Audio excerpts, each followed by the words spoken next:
I haven't seen you since the WLS studio along like over 13 years ago or over 13 years ago. Yeah, it was 2011, right? 2011? Yeah, it was a while ago. And Hmm. so that was sort of early on. That was before our podcast really exploded. But um, so right now, can you just give us an update what you're doing now? But then I'm going to ask you about your career and so forth. I am retired. I retired from WLS in January of 2021. And it's interesting because I just listened again to the last interview that you and I did in 2011 after I had been at WLS for about 4 years at Mm. that time, because I started there in 2007. And it's just interesting listening to the things we talked about and how much things have changed in the world of media and changed in my life since 2011. So, but yeah, to answer your question, I was at WLS from 2007 until late January 2021 when I decided to retire. And there's a number of reasons why I made that decision. I'm sure we'll talk about that today. But yeah, that's what I'm doing now, and I'm retired. And I just started a podcast myself.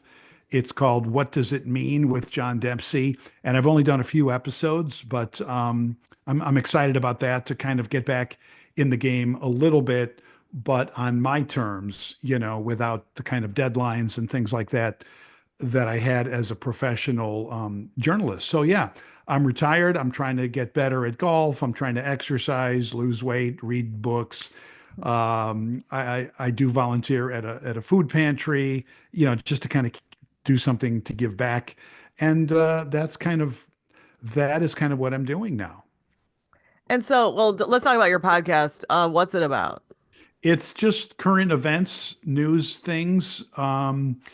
As you know, I'm interested in politics, but I don't want it to be only politics. So I've done segments on golf. I did a segment on NASA recently. But I do think as I go forward, most of the segments will be on politics because, of course, politics is the biggest thing happening in the United States right now with Trump as president and some of the things that he's doing. So, yeah, it's current events, things like that, kind of things that interest me, but the name of it is "What Does It Mean" with John Dempsey, because I'm trying to explain things to the audience, um, so that I can learn about these complicated topics as well. And I think I'm a pretty decent interviewer, so that's what my goal is to try to illuminate some of the controversial and complicated topics that are happening right now in our world and in our country. Well, how's it different from other ones? Because there are a lot of political podcasts. I mean, they've been going for a while, I or can't even tell like the you. New York I Times. can't. I can't tell you that it's different. So that I'm Okay. telling. Yeah, I'm being honest with you. I'm not telling you that this is going to be a hit or that I'm going to make a lot of money. I'm not. I'm probably not going to make any money at all. So I'm not going to sit here and say to you that it's drastically different. The only thing I can say is I think I'm a unique personality, and I have a personality that's unique. And the way I ask questions, the curiosity that I have, that is something that you won't find on another podcast. But certainly there are probably, I know there are a lot of podcasts, or maybe all podcasts, that would be better than me. But I think I have some unique talents and some unique skills. So that would be the only way that I could identify that it would be different. But I'm not, no, I'm not going to sit here and say to you, oh, you must listen to mine because it's going to be drastically different. It probably won't be, but again, this would have my own unique take on things that certainly other podcasts would not have. And why did you start doing it? You said Because that you can. yeah, I'm sorry. Go ahead. I Well, didn't want to no, well, interrupt one you. thing you said is, you can do what you want, or you said there aren't deadlines and so forth, but Yeah, but not being in radio anymore, not being in journalism anymore, there are some aspects of it I do miss.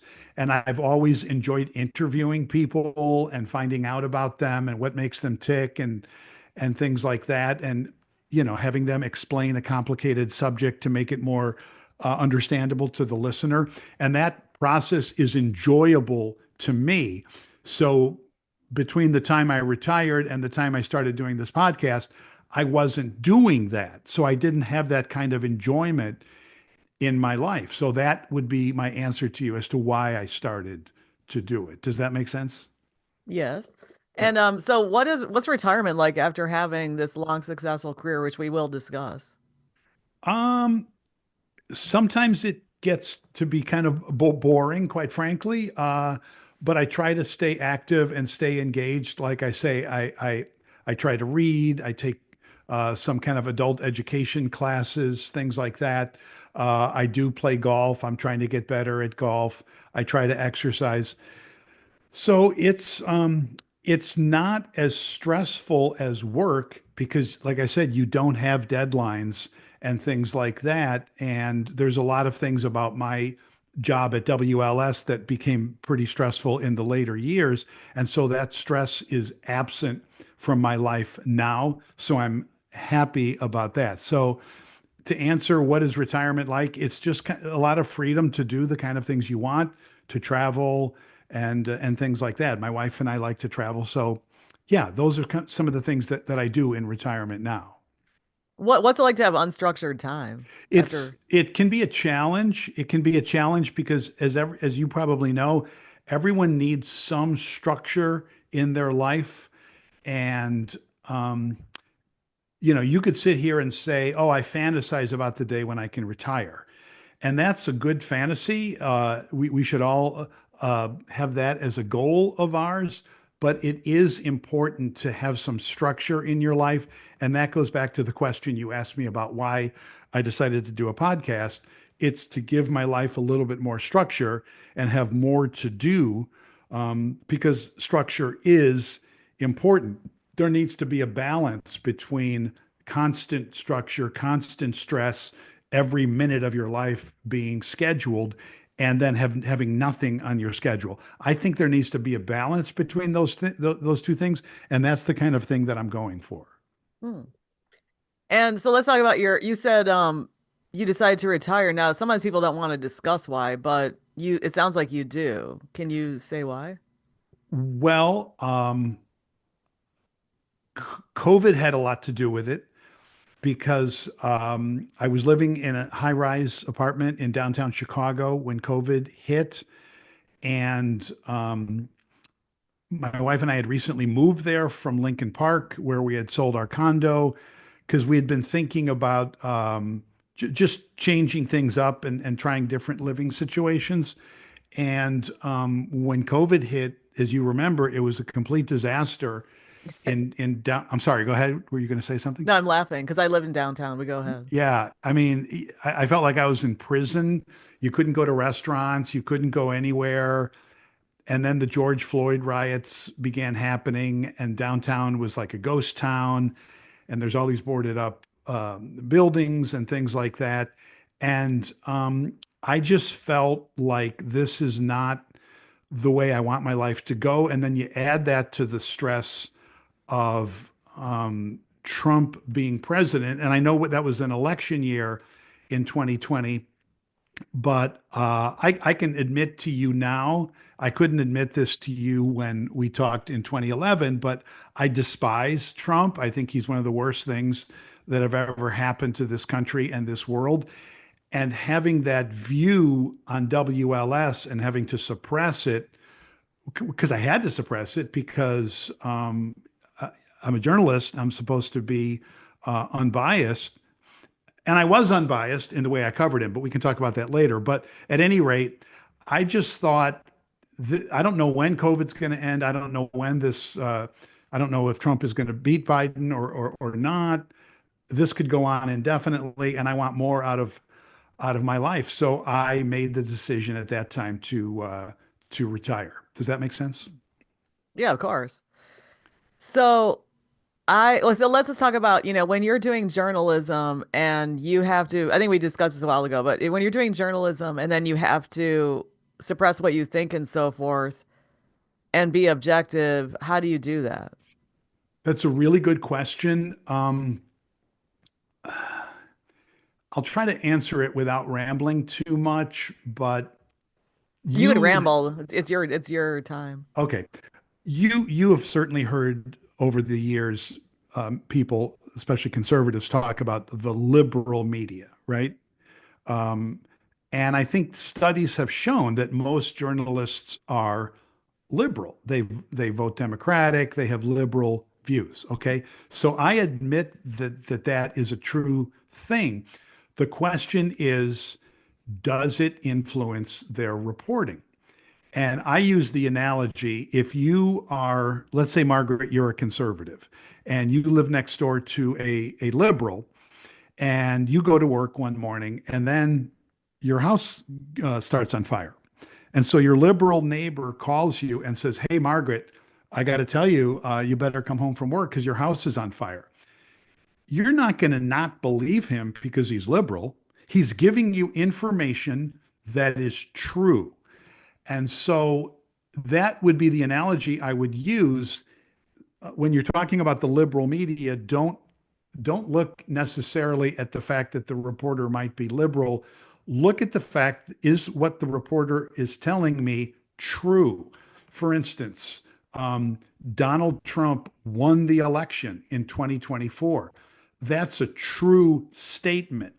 Even though I happen to lean liberal, if I'm a reporter in 2024, I can't go on the air because I'm, liberal and deny that the truth, which is that Trump won and that Trump is powerful and that Trump is succeeding in implementing his agenda. Those are all true things. And so throughout my life, I've always been dedicated to truth on the air. Even when I was at WLS and the station was becoming more and more right wing, my job was to report the truth. It wasn't to skew the news in a liberal direction, because if a liberal messed something up, I would be the first one to report that, and I did that in my years as a journalist and at WLS. So that would be my answer to your question of how does a reporter try to put his bias aside when he or she are doing their job. Just keep thinking about the truth and what is the truth, and that would be the way I would answer that question as to how you can do the job and still be a credible journalist. Hmm. Okay, well, also, how would you define journalism? I I would define it as the practice of reporting on information that is newsworthy and of interest to the general public, and it should be based on facts and the whole who, what, where, why, all the W's that we learned when we were learning how to be journalists, and yeah, the reporting on true facts, true things that are of interest or importance to members of the general public. And of course, these days in the internet age, anyone can call themselves a journalist if they have just start up a podcast, start up a blog. And unfortunately, many people in our country, they've gotten away from following the mainstream media, which is kind of a negative term, especially for conservatives, but I don't think it's a negative term. I think it's a great term. I fully defend the mainstream media because I think the mainstream media are dedicated to truth. And so my definition of journalism would be the practice of reporting on information that is newsworthy and impacts the general public or is of interest to the general public. Because some people, I mean, see, the thing is when we're living in the 21st century, and I just think about, like let's say the early part of this country. I mean, of course, the Native Americans were here forever, but I'm talking about when they were first establishing, the early parts of the United States. Right, And right. news used to go out, and these guys would go out and be like, "Hello!" Like they'd put out the information and be in the town square saying things. The town crier, right? The town crier. Yes. Yeah. And there was no journalistic establishment to judge what the standards were. I think it was assumed back then that if somebody, back in the 17th or 18th century, um, had a printing press and chose to invest the money to print news and report on news and print it on paper, I think there was an assumption that they were giving the public truthful information. And so we we didn't have these questions um, and I'm not a journalistic historian, so I could be wrong when I say this, but I don't think we had questions back then as to, oh, I'm living on a farm in the middle of Iowa and somebody just delivered this newsletter in my mailbox. I'm going to read it. I wonder if it's true. I don't think people were like that back then. But again, I'm not a journalistic historian, so I could be wrong. Certainly, I know you've heard of William Randolph Hearst and the tabloid sensationalistic journalism around the turn of the century. Certainly, we've all seen the movie Citizen Kane. I think that could have been the beginning of biased tabloid journalism because Hearst had his own interests that he wanted advanced. So he skewed the news in a way to have politicians that he liked win and policies that he did not like. He wanted them to be defeated. And certainly we have his heir is now Rupert Murdoch, who does the same kind of thing with the publications that he's owned throughout his life. And most importantly, Fox News, which is an outlet that skews information, broadcasts false information to to advance the views of Rupert Murdoch, to advance the views of Donald Trump, and to cater to a conservative audience. So that's what we have now. But to answer your question, back in the day, I think it was just an assumption that back in the day, when Europeans began coming here and forming cities and things like that, and forming our Constitution, and we had the Revolution, certainly. I think there was an assumption that the news that was generated and read by the populace, that stuff was true. And again, I'm not a journalistic historian, but I think most people just assumed that it was true. Yeah, I'm not a journalistic historian either, but then you think about Henry Ford putting out his newspapers, with a lot of anti-Semitic Yeah. content, and Hmm. people probably picked it up at the dealership at the Ford Sure. or whatever it Sure. was called back then, and then they thought that was news. Yeah, yeah, but what you could have had back then was establishment reporters reporting on the fact Mm. that this influential businessman, who is one of the wealthiest people in America, who's building this product that the entire country wants to have, which is a car, he also is a notorious anti-Semite. While anti-Semitism and Nazism was flourishing in the 1930s in Europe, Henry Ford was doing those things. So establishment journalists were able to report on the fact that he was doing that, putting out this scurrilous, hate-filled, lie-filled newsletter, and then the public could read the mainstream media. They could read that, and they, let's say a guy was an auto worker, and he could say, "Oh, I got this Henry Ford newsletter at my job, and they told me all Jews are bad." But in my local paper, which I've always trusted, they told me that that's a bunch of BS and that that's wrong.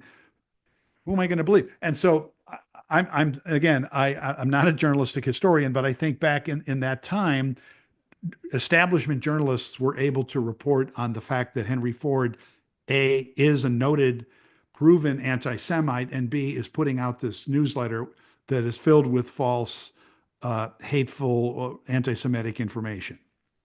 Well, when I talked to you several years ago, you talked about your career and well, okay, so before we get into your career, I want to know when I talked to you several years ago, and then when I'm talking to you now you're retired, but how did you see things change over those years?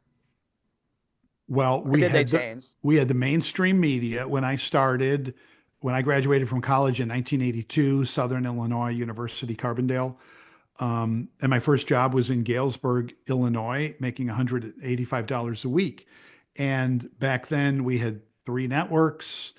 We had each town had one or two newspapers, and we had the local stations doing local TV stations doing local TV news. Certainly, almost all radio stations were doing news, even radio stations. I think I'm older than you, so I don't know if you remember that, but um, even radio stations that broadcast music were doing news because they had to have a news department. And then we had Reagan won in 1980 and deregulation happened, and radio stations began to be able to get rid of their local news staffs because it was an added expense and they wanted to save money. So most radio stations that could got rid of their local news staffs in order to save money. Another big change was the fairness doctrine. It used to be a law that said if a radio station broadcast something from a left-wing standpoint, like a commentary, that they by law had to broadcast something of a right-wing standpoint. And if they broadcast something from a right-wing standpoint, they had to broadcast left-wing speech. That was called the fairness doctrine. Well, under Reagan, they got rid of that, and that meant that radio stations could air biased, slanted commentary without having to legally broadcast the other side. And that paved the way for somebody like Rush Limbaugh, who was a big beneficiary of the death of the fairness doctrine. And radio station owners all over the country began to see that there's a real booming market here for conservative talk radio. And I was alive and working through all that. So you asked me how the business has changed. That's one big change. And the other change is the advent of the internet, where local newspapers began to die because nobody would want to pay for a paper if they could get news for free online. And in the early days of newspapers on the internet, they did put their content out there for free, and that cost them a lot of money because people weren't buying the paper, and they weren't paying to click on these articles by these newspaper websites. So that led them to institute paywalls. But along the way, Margaret, the newspapers fired a bunch of people because readership went down, and it went down because the audience had more choices. They In Chicago, they didn't only have to confine themselves to the Sun-Times or the Tribune. There were all these other websites that were offering news, and that hurt the business of the Sun-Times and the Tribune. This happened in cities all over America. Newspaper readership went down.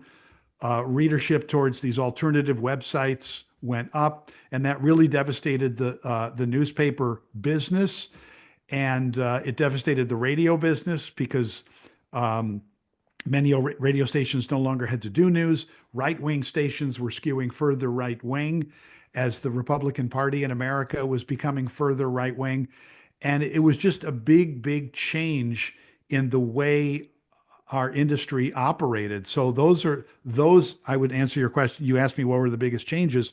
Those would be the biggest changes that happened in the 38 years that I was a professional journalist.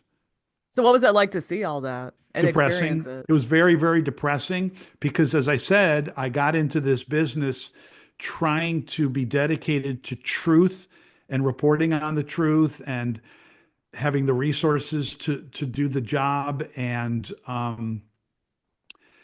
not being able to do it in the same way that when I started out, I was working in Galesburg, Illinois, a town of 37,000 people. I told you I made $185 a week. We had a three-person news staff. How many radio stations in Chicago now have a three-person news staff? Certainly there's BBM, right? But WLS is down to one person, Nick Gale, who is the morning anchor and the news director, very good friend of mine. I hired Nick when I was news director at WLS. But I can tell you, Margaret, that in the 1970s, WLS, which was a music station back then, had a 10-person news staff. Let me just ask you, you're younger than me. What is your reaction when I tell you that WLS had a 10-person news staff as a music station in the 1970s? What do you think about that? Well, I was a kid in the 1970s and I wasn't working in media obviously, but yeah, I mean we didn't have many there weren't many there wasn't the internet, so we didn't have a lot of options Right, to get news. right. So we listened to the radio. My dad listened to BBM like all morning. And Hmm. then I did listen to Larry Lujak, Right. growing up when I was a kid. So I heard the news and we just assumed the news was what it was and how it came. But actually there are more people. Isn't Kim Gordon also with WLS? She's That's right. part-time. Kim Gordon is doing the afternoon drive. So I apologize to Kim. I briefly forgot. So a big apology because Kim is great. She came over to replace me as the afternoon anchor at WLS. She came from WGN.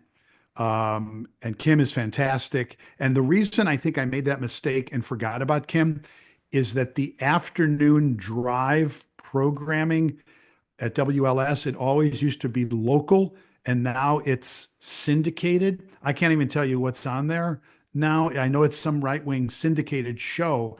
And I know Kim does the news during that show.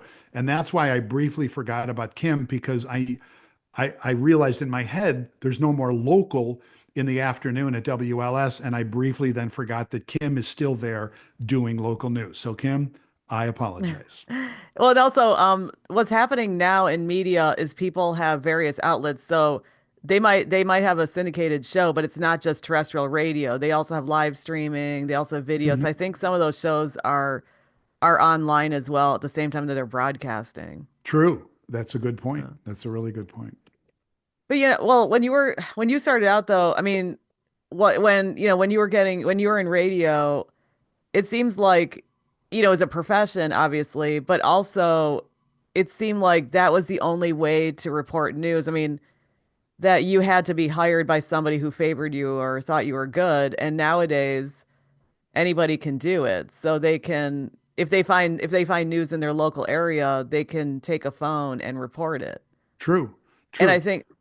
I think there's a revolution going on because I think what's happening is now people are not waiting for people to receive it. They're not waiting for other people to report to them. They're actually making the news sometimes. I agree with you, but sometimes the people that you're talking about who are reporting the news with their phones, some of them do a great job, but they don't have to have any journalistic training. You talked about getting hired by someone who likes you. Okay. I get that. I get that back in the day, before this era that we're talking about, you had to be liked by the news director or the general manager of a radio station or a TV station to be hired. But they had to be impressed with your professional credentials back then. Now, in the situation you just described, anyone can go out there with a phone and report on the news, but we don't know if they have journalistic credentials. We don't know if they know what they're doing, if what they're saying is BS. Sometimes it's not. I mean, many times it's not. I think you probably follow the alternative media more than I do. And so I don't, maybe you know more about it, but all I'm saying is folks like that don't have to have professional credentials, where when I was coming up, they had to have professional credentials. They weren't just hired off the street without ever having either studied journalism in college or working in a smaller market, things like that. So yeah, that would be my answer to that question. Well, I guess because I didn't get into journalism until my late 30s. Or I'm sorry, not journalism. I didn't get into radio because I didn't get into journalism until after that. But I didn't get into radio until my late 30s. And I first went online in 1994. There weren't a lot of people online. So I've been following the digital space and the digital trends for 30 years. Wow.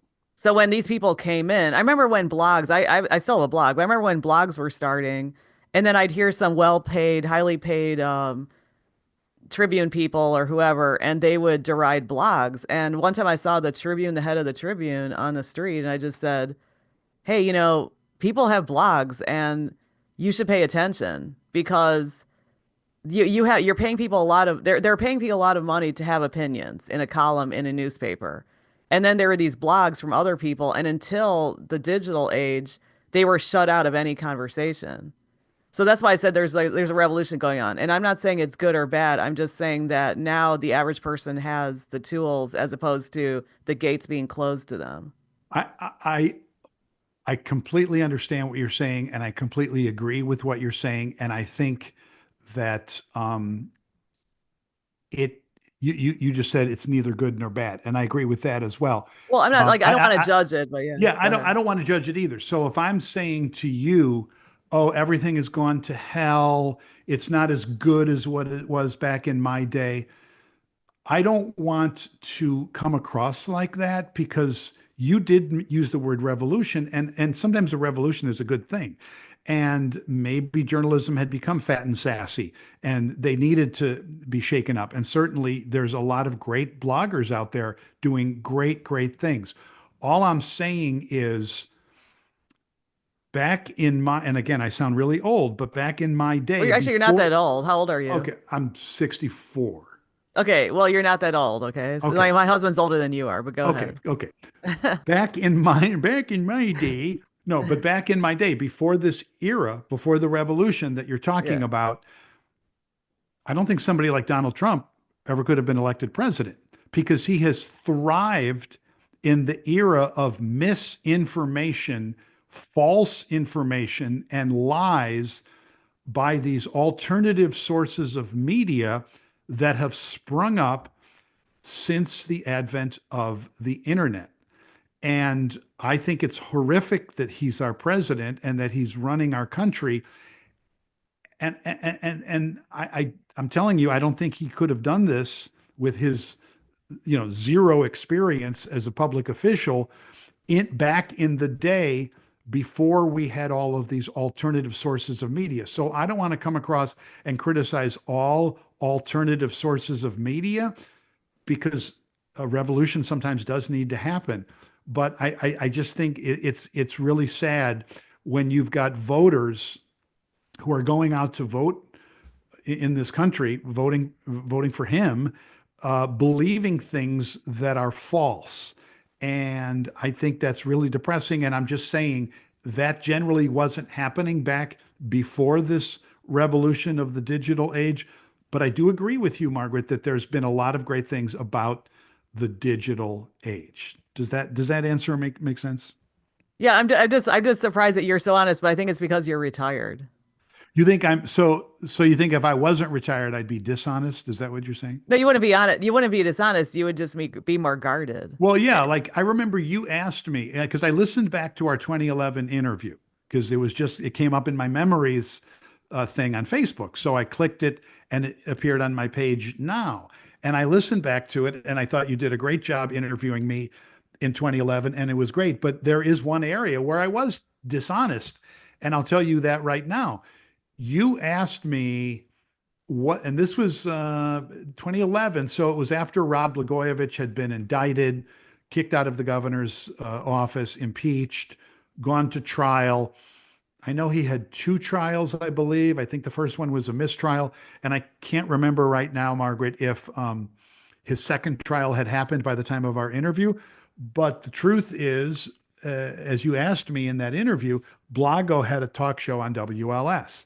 And I was the news director. I was the morning anchor for Don and Roma. And you asked me, great question that you asked me, what do you think about Blago having a show on WLS? And I didn't lie to you, but I couldn't honestly say I think it's BS. I think he's a disgrace. I think it's a disgrace to give this horrific person airtime on a 50,000 watt station. I could not say that. And so I said, oh, management is always right. Management never makes a mistake. And I joked. So I apologize to you if you thought I was lying to you. I always tried to be honest, but back then I had to respect the fact that I was still working at this station and I couldn't publicly criticize a decision by management. Do you understand what I'm But no, saying? I don't think you were lying. You're just being professional. Yeah. So, Yeah. and So, yeah, go ahead. I don't think you're lying. Okay, I didn't think you were lying, but it's probably a question I had to ask. But by the way, I did meet Blago. I have talked about Blago a few times since he left prison, and he's very friendly because I'll just say I've seen him around my area. I won't describe how, but and he, I should ask him that. Like if I see him again, I should ask him if I, he enjoyed doing that. But I'll people bet he should try to did. meet him. He seems very friendly. You know, Sorry, what was? I wouldn't. I've met him a couple of times, and certainly there was one day when you referred to this in our 2011 interview when Don and Roma were off, and he sat in for Don and Roma, and so I had to be his news anchor, and it was hard for me to sit there but I tried to ignore him. I didn't contribute to the show the way I normally would with Don and Roma, and he didn't want to bring me in. He didn't ask me for my participation, so it was relatively easy for me to not participate with him, even though it was depressing that somebody of that low character would be given a show, allowed to do morning drive on WLS. But to your point, I have no doubt he's probably a nice guy. I think he's delusional. I think he is a sad case. I think there's something wrong with him. If he thinks he did a good job as governor, and if he thinks he's innocent of all those charges that we heard on tape, I think that there's something wrong with him. But again, to your point, I have no doubt that he's a nice person. Well, he also served his time. I mean, No, I no, he know. did serve his time. You're right about that. He did serve his time. And I know Trump let him out of prison before the term was up. I, as a person who doesn't happen to like a Blago, I wasn't overly angry about that because he did, to your point, he did serve his time. He did pay his debt to society. Well, no. So your frankness and talking about this, because usually I stay away from politics in my podcast, but is this how you talk on your podcast? Because if you do, you may get a lot of listeners. Well, I've only done a few shows, and I don't want it to be virulently anti-Trump, even though I am anti-Trump. But this is, and this goes back to a question you asked me at the beginning of our interview today, John. How is your podcast going to be different? I don't want it to be just another podcast of, oh, did you hear about the crazy things Trump did? Boy, is he awful.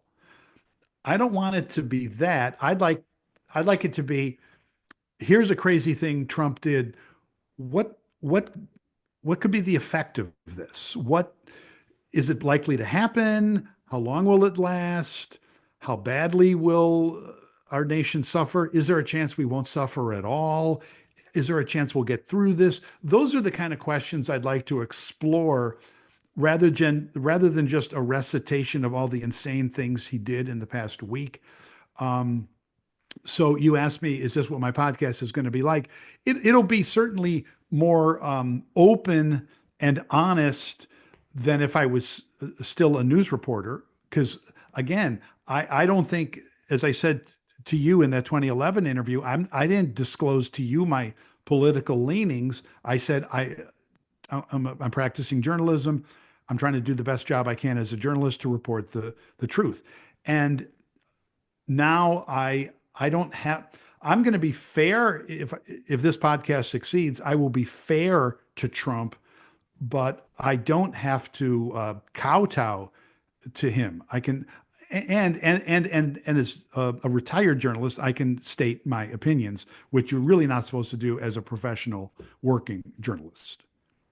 And what's it like to start a podcast when you had this other broadcasting career? Because you're sort of starting a new medium. Yeah, it's there's a very good guy named Keith Conrad who you probably know. I think he's worked. He might have been at GN with you. I'm not sure, I've but never met he's him. I mean, I know who he is. I've never met him, but I know he's a yeah, very good producer. he's a great producer. He's currently at WIND, and he was he was the producer for Big John Howell, uh, who you know who that is. John Howell was at WIND, which is a right wing radio station, even further right wing than WLS.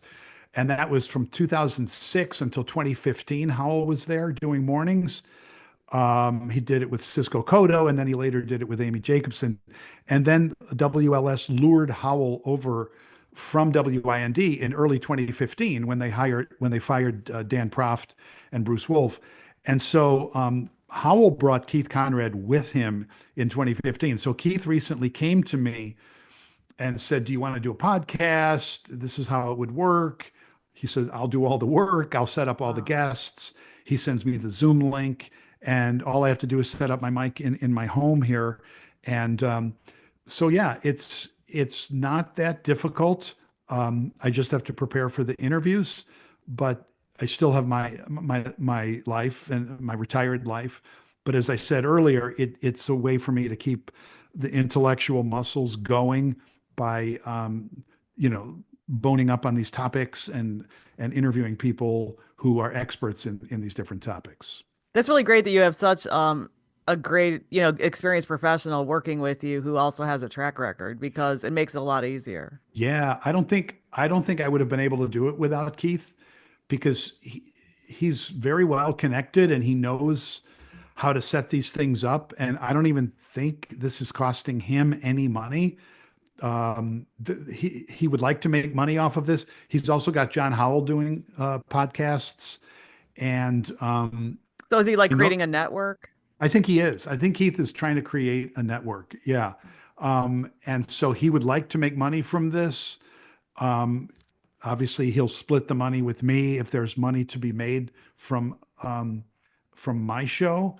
Um, and I can explain to you my rough understanding because I think you might be interested in how we might make money. Would you like me to try to explain that, or do you not care? Yeah, if you want to. I mean, we're live if you want to. My, This is on YouTube, but yeah, you can go okay, ahead. my understanding is that he is working with a company that And are you allowed to talk about this? uh, I hope so. Well, I'm not going to talk about intimate details of my agreement with Keith, but it's a company that will say to people like Keith, "Oh, okay, we'll be the platform for your podcasts. If any of your shows reach a certain number of listeners, we will we have sponsors who our sales staff contracts with, and we will insert some of our spots into your shows, Keith, if they ever attract a certain amount of listeners. And then if there's any money to be made by Keith and I, we would then split that money. That's my rough understanding as to Yeah. how, but Keith doesn't have to go out and sell sponsors, you know. Mhm. I think it's the company that is agreed to be the platform. I think they allow Keith to do this at little or no cost with the idea that if these shows ever become popular, that company that has the platform will be able to profit and share the profit with me, with Keith and I. Yeah, Does that make that's typical with various companies. Because I know people have networks and they use different platforms and they have that agreement. Like if you hit X amount of hits or X amount of downloads, then you start to make money from our ads, right, and right, that's a right, good right. idea. Yeah, I think that's the general idea. So do you So think I basically, violated any confidences by no, it's sharing a that with you? typical no, it's Okay. a Yeah, I typical didn't think it thing. was, yeah. I didn't think it was a top secret thing. It's a very typical thing. Yeah. But it also shows that he knows what he's talking about. Like he knows Yeah. what he's doing. So that's why I'm saying you're lucky to have somebody who's experienced like that. Yeah. No, you're right. You're right. So let's get back to your career because I want to talk to you about your career that we discussed before because this is for the INBA as well. So can you just tell me, first of all, why did you get into radio instead of some other medium? Um, do you know, have we done more than one interview? I know we did the 2011 interview, which I think was for Radio Girl, your Yes. podcast, but I feel like we did another one. But at any rate, I think I might have gotten into some of this these details, which I didn't get into in the 2011 interview. So forgive me if I'm boring, but I grew up in Chicago. Radio was a big thing when I was growing up in the 60s and 70s. And in my house, we had a radio in every room, pretty much, you know. And my parents listened to WGN, Wally Phillips, WBBM in the morning. And I listened to those stations as well. And I was impressed by just the friendly nature of especially a station like GN, where you know, and I know this is what they always were going for, that they wanted to replicate the feeling of talking with your neighbor in the backyard, leaning on the fence, talking with your neighbor. And they WGN was a huge success at doing that. And I in my senior year of high school, which was 1978, I read in Robert Feeder's column back then that there was this new DJ coming to Chicago from Detroit. And he was so wild that he had once threatened to kill himself on the air in Detroit. And his name was Steve Dahl. And I thought, wow, I'll bet he's really interesting. I'm gonna listen to that guy when he comes to town. So this would have been like March or April of 1978, and Steve Dahl came to WDAI was the name of the station, and he did a show called Steve Dahl's Rude Awakening, where it was a cast of characters, but it was all characters voiced by him, where he did the impressions of all these characters. And there was like a daily drama. And it was one of the most brilliant, hilarious things I'd ever heard. And I remember saying to myself, I would love to, because I used to like to make people laugh at that time in my life, and I had dreams of maybe being a stand-up comic or being a DJ on the radio, especially when I heard someone like Steve Dahl, and I thought, man, that would be so great. You're only working 4 hours a day, you're doing what you like, you're having fun, and that's kind of what I wanted to do. And I ended up going to Southern Illinois Carbondale, which had a great broadcasting program. And as I got further in my college career, I realized A, I'm not that funny. And B, uh, a lot of DJs back then get fired based on the ratings. Like if the station is rock and it's not getting good ratings, they'll change it to country and they'll fire the rock DJ, and vice versa, you know. And I thought that's too unpredictable for me. And every radio station has a news department, so there are more jobs in news. And I always liked writing.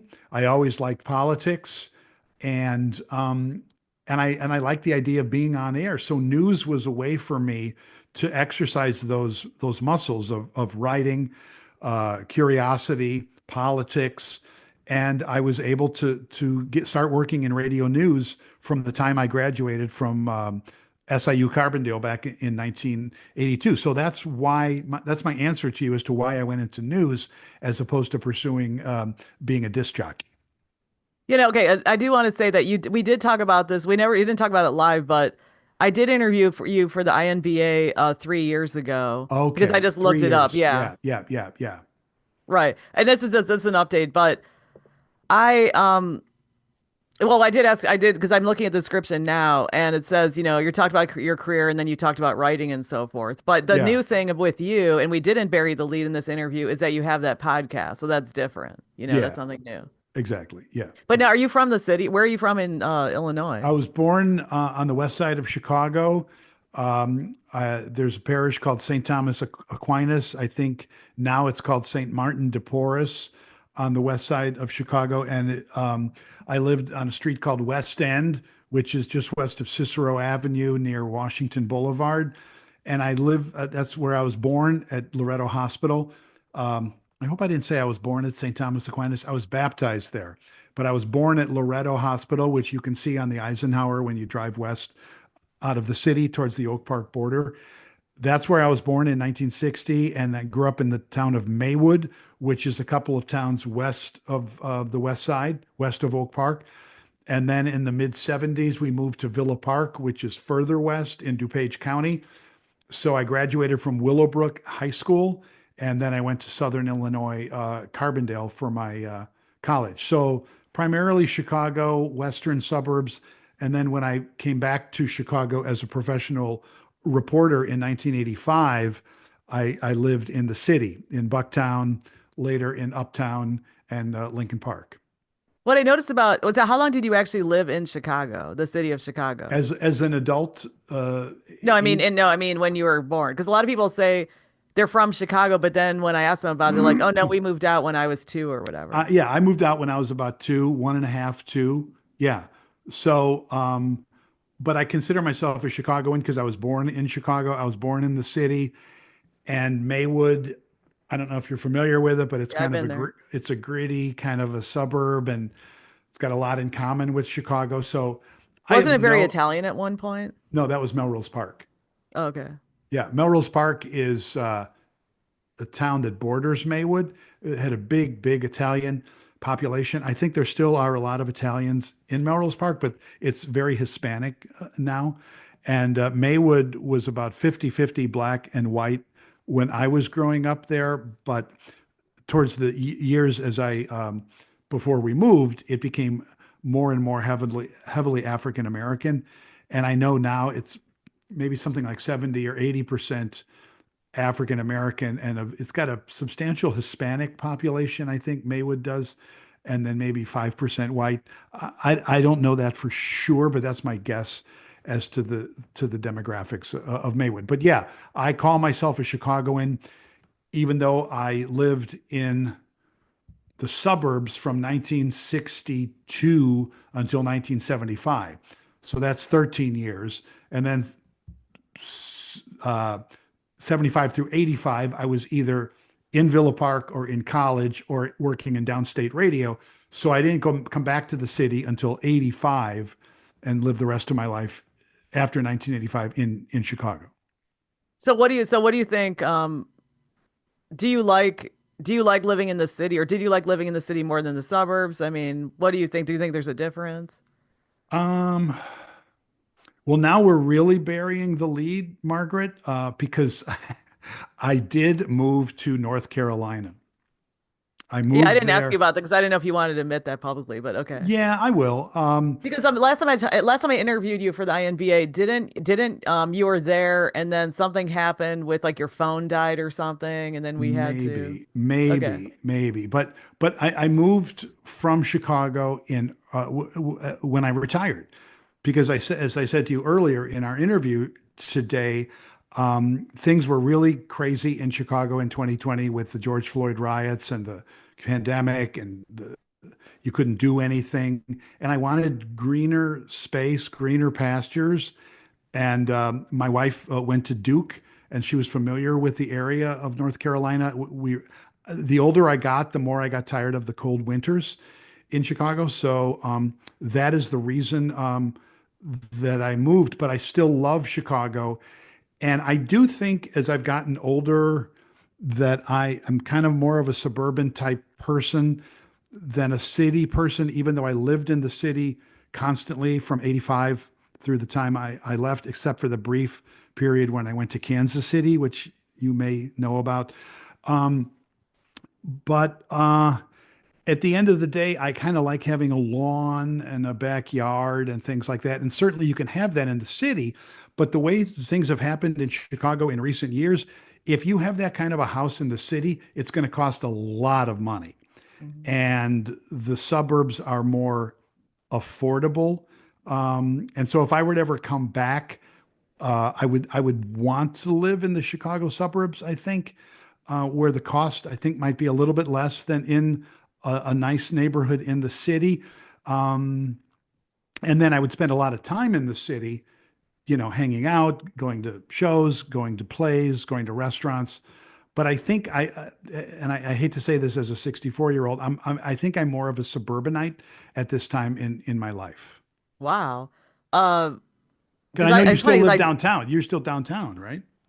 yeah, and also my husband's lived in the city for over 50 years. He's a city person. But also it's interesting you say that because just yesterday, I was talking to somebody who's from the city and she spent quite a bit of time in Ohio, like more like suburban sort of area, and she Yeah. cannot stand the suburbs. Like she said, I if I had to live in the suburbs, I'd end up drinking a lot. I get it. You I know, get it. A lot of because people are it's like that because, like, where I live in North Carolina, it's a suburban area and I have to drive everywhere. Everywhere. There's nothing walkable. There's walkable trails to, but you can't walk to a restaurant or a store.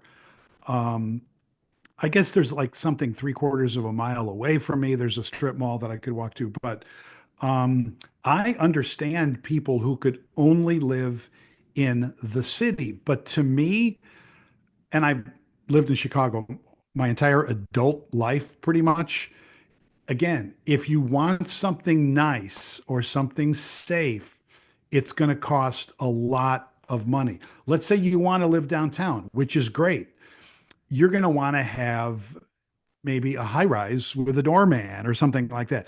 And then you either pay a big amount in rent or you're paying, if you buy a condo, A, it's going to be expensive, and B, you're going to be paying a lot in assessments and property taxes. So if I had a lot more money, yeah, I'd love to have a condo in downtown Chicago. And Margaret, if this podcast is a success, maybe that will happen for me, you know? yeah, and well, what is your plan? Is your podcast like you don't have a set plan, like a timeline. You're just going to do it No, indefinitely? I'm going to do Okay. it indefinite. As long as Keith wants to do it, I'll keep doing it. And yeah, and I don't really care if it makes money. It doesn't have to make money unless Keith says, "Hey, John, I'm wasting my time with you. You're not making any money. No one's listening to it, so I'm going to cut you loose." If Keith did that, I would understand. Um, but if but maybe by that time I might learn the tricks of the trade where I could do what he's doing and get my own show where I'm the producer, you know.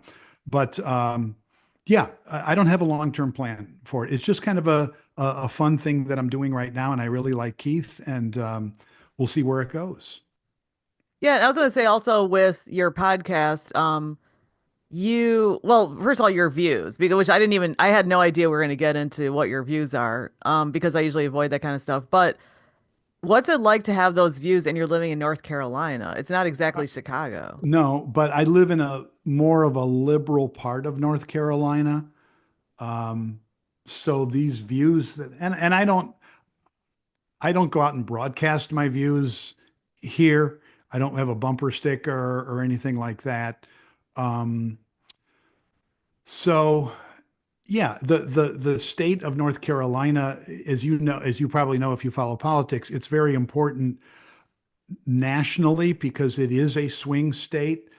And in 2016, of all the states Trump won, it was his narrowest margin of victory because there are so many liberals that live here. There's a lot of universities, and there's also a lot of people from northern blue states like me who happen to be liberal who moved down here and they brought their liberal politics with them. But even though the governor of North Carolina is a Democrat, the state legislature is predominantly Republican because it's heavily gerrymandered.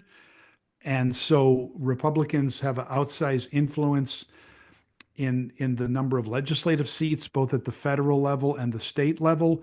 And so, for those reasons, and because there's a lot of conservatives here, it is a southern state. It always will be people call it a purple state. I still think it's a red state. Certainly, Trump won it in 2024, but there's a big U.S. Senate race here next year where the Republican could, in fact, lose. And as I said, the Democrat in North Carolina is the governor in North Carolina is a Democrat. So yeah, to answer your question, I don't go around broadcasting my politics. And quite frankly, it's a little bit harder to make friends at this age. So I don't, I've met a few people through golf, and coincidentally, when we do talk politics, most of them happen to be liberal. So yeah, it's not really an issue of that it's not like I'm in Mississippi or in the heart of Alabama or something like that.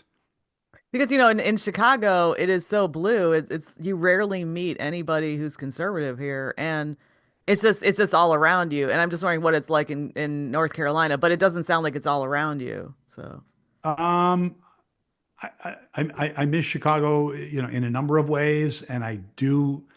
I mean, you could say Chicago has a lot of problems, and it does. I mean, even though I happen to lean liberal, I do think Brandon Johnson's a horrible mayor. I don't get me started, but the city has problems that it really needs to address, and so I'm trying to answer. Did you ask me?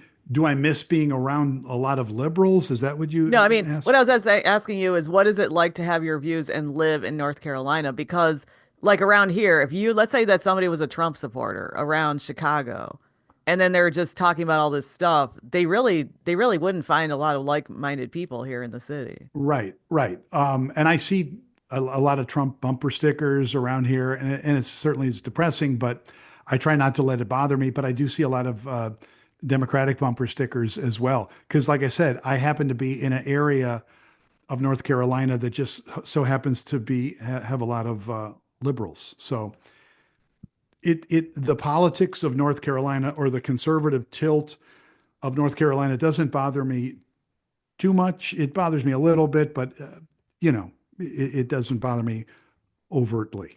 Well, sometimes I hear people, I mean, I just see this because I don't live in a state like this, but sometimes I hear people from those kinds of states saying, "Oh, the people are leaving these blue states because they're too expensive, too heavily taxed, etc." And then they move to places like North Carolina and so forth, and now they're bringing their politics here. But is that really a complaint? I don't know. Um, I That's a really good question that you asked, and I think I don't have any scientific knowledge of or proof of what I'm about to say, but I think there's a lot of native Southerners, whether it's in North Carolina or South Carolina, maybe Florida, where there's a lot of people from blue states have moved to those places.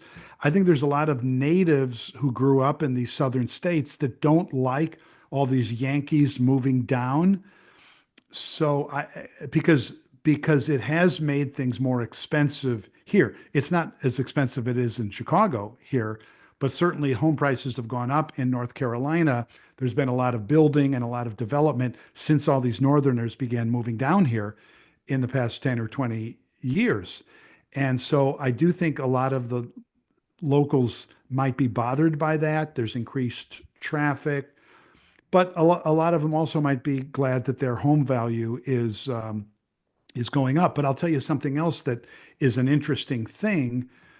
Like when you look at a state like Florida, you could say, why is Florida so solidly red when all these Northerners move there? My guess is one reason is that conservatives in Illinois, in New York, in Ohio, Ohio's not really blue anymore, but New York, let's just take New York and Illinois as two examples. Conservatives living in those places got tired of the taxes, got tired of the blue politics, and they left those blue states to go to Florida. And they brought their conservative politics with them. And I think you might see some of that in North Carolina. Certainly not every Northerner who moves to North Carolina is a liberal, So um, and as conservatives in Illinois are saying all the time, the policies of these Democrats are driving people out of our state with the taxes and the corruption and things like that. And certainly there's evidence that there's some truth to that. So Okay, so now that we've gotten into everything that's it seems like I feel like we got into a lot of controversial stuff, which this is what's great about live is that sometimes I don't know how people are going to respond. And actually, I'm really surprised by your frankness, maybe because you're retired now. Because, yeah, it seems like, they talk about FU money, but that you have to be rich for that. Like, that's like when you're able to just quit because you got a lot of money. yeah, And then people become themselves. They can just do whatever the heck they want because they don't have to worry about it. But in your case, it seems like because you're retired, you're able to speak more freely and you don't have to worry about any repercussions. Yeah, and let me say about WLS, I love the people there. I love Yeah. Nick Gale. I love Nick Gordon. Nick Gordon. Kim I love Gordon. Kim. I love Kim Gordon. I love Nick Gale. I love Kim Gordon. Stephanie Tishner, the program director. Um, I just, Michael Garay, who you may have heard of, I met is him there. once a long time Yeah, ago. he is fantastic, and I love the people there. The reason that they have to broadcast all these conservative shows is that they are ordered to by Cumulus, which is the big company based in Atlanta that owns WLS. So they're doing what they have to do to keep their jobs, and I love the people who are there. And in terms of me being honest now, um, you know, I figure there's nothing there's no reason for me not to be honest with you when you're asking me. If you ask me, why did you retire? I was only 60. I guess I could have worked a few more years, But I but think I did ask you that. But I did ask you that at the last INBA interview. And well, no, I didn't ask you that because I knew it was a sensitive topic. This is 3 years ago had I for already INBA. retired by the time we did the previous Yeah, you had INBA? just retired because I interviewed you Okay. 3 years ago. So you're talking about your career, Okay. but you didn't want to discuss it. I mean, I could tell anyway, so I didn't ask you about it. But now you're answering, so I'm like, what the heck happened in 3 years? Well, what happened was I recognize the harm of Trumpism and the danger of Trumpism. And maybe if we interviewed each other, if you interviewed me 3 years or in 2021 after I retired, after January 6th happened, I was thinking, oh, Trump is finished. There's no way he could ever come back. But sure Oh. enough, the man won again. And when he won in 2016, I thought it was a fluke in many ways. But now it's not a fluke. This is something that is permeating our country, this mentality of Trumpism, and the Democrats have failed to meet the moment and do something to offer a lot of these voters an alternative. Um, and they're going to have to figure this out. The Democrats are, and so the reason maybe I'm being more honest today is I'm really disheartened that this man is our president and that he's going to be in there for 3 more years. And I don't know where this is going to end. And I feel like, why not be honest with you? I'm guessing you prefer me being honest rather than spouting, corporate speak or something like that, right? Well, I mean, it's nice when people are honest. I mean, I've interviewed, I've done a few hundred interviews at least. I've interviewed more than 200 people. So, and one thing I notice is sometimes when I'm interviewing somebody, sometimes they open up about certain things and it's unexpected. And then some people are really good at keeping the rails up, just being Okay. really careful. But So, maybe they're still working. Are they still working, those people? some people are, some people aren't, but they're just careful. Like I wouldn't, I'm not working in the media anymore, but I still am very careful about what I say because I meet so many different kinds of people that I have to think Switzerland like all the time. I meet people who are violating laws. I meet people so I won't even say anything against our leadership in Chicago because Mhm. I don't know who knows anybody else. A lot of people I've met are incredibly nice. Like I met some people who I may not agree with, but they're very nice people. So I wouldn't even say anything against them. Well, They're doing the best they can. I don't think all Trump voters are evil. They're I wouldn't. Many of them are really, really wonderful people. They're in my family. They're friends of mine. I know people who voted for him, and we just disagree. But yeah, I'm like you in terms of the whole Switzerland thing. I don't like to offend people, but um, yeah, I don't know. I don't know what to say. But also, I I'm not wanted to retired. I be have to be very careful. I'm not retired, so I can't say. First of all, I'm never going to retire, but I okay. can't say because see, the thing is, it doesn't matter if you're working in the media or not. You have to build bridges with people, and it's unless it's like life or death. It's you But have to what be I'm careful. getting from you is that you question my decision to be honest. You think it would have been better to No. not burn, that maybe you think I'm burning some bridges No, by no, no. I being don't as think that at frank all. and as honest. Okay, because that's how you were coming across. I just wanted to clarify. No, no, no. I don't. You're not burning bridges at all. I mean, no. I'm just. I'm surprised that you are. That's all. I'm not judging it. Why are So. you surprised? It's because I was a professional journalist for so long. Well, yeah, and also this is online, and I think sometimes it's dangerous to say your opinion online. So, Uh, but the thing is, you have your podcast. Well, because you have your podcast, we're being more honest. So this is on brand for you. So that's yeah, I good. would say these kind of things on my podcast. Yeah. That's good. Yeah. Yeah. I So don't think it's that's very good. controversial to say Trump is bad. I think a lot of Americans think he's bad, you know? Well, it's where I live. That's why when Jussie Smollett said he was attacked by Trump people, I was It was like, ridiculous. Yeah. in my neighborhood too, is right in Right. my neighbor. And I was like, Right. Well, okay, that yeah, doesn't. it was right by NBC Tower where WLS is located, right? Yeah, and it's Right on this down. lower street, like a street Yeah, that barely has like it's some, tiny 10 name. degrees below zero. Yeah, it was preposterous.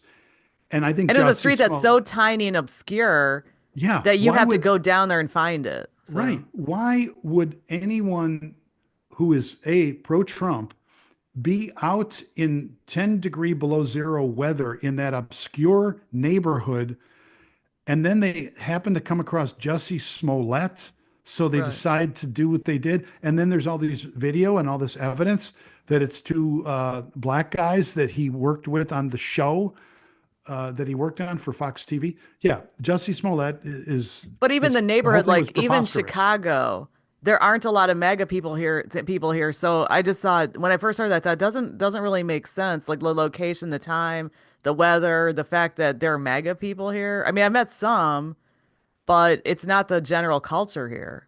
Yeah, I'm So. sure if you go out to the 19th ward on the southwest side, where a lot of cops and firefighters live, or up on the 41st ward on the northwest side near O'Hare, I should know this, but I think there's a chance Trump won those wards. I don't know for sure, but certainly Yeah, there's one that's on the where, northwest side. I think he won. yeah. So that's probably the 41st, and there's just a lot of conservative. There are a lot of conservatives in Chicago. It's just that they're outnumbered by the liberals. Yeah, and also, I mean, still, when you look at the map, I mean, Biden clearly won Chicago. Correct. Correct. So, I mean, Right. all over, it's like mostly blue, light blue, dark blue. Yeah. Okay, I have another question, which I really want to know about for a long time. But your background's Irish, right? Correct.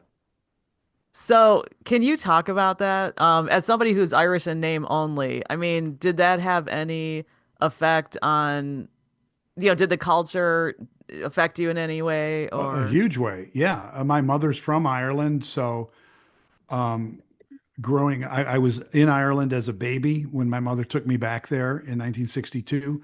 And I always would get birthday cards and different cards from my aunts in Ireland, my mother's sisters growing up.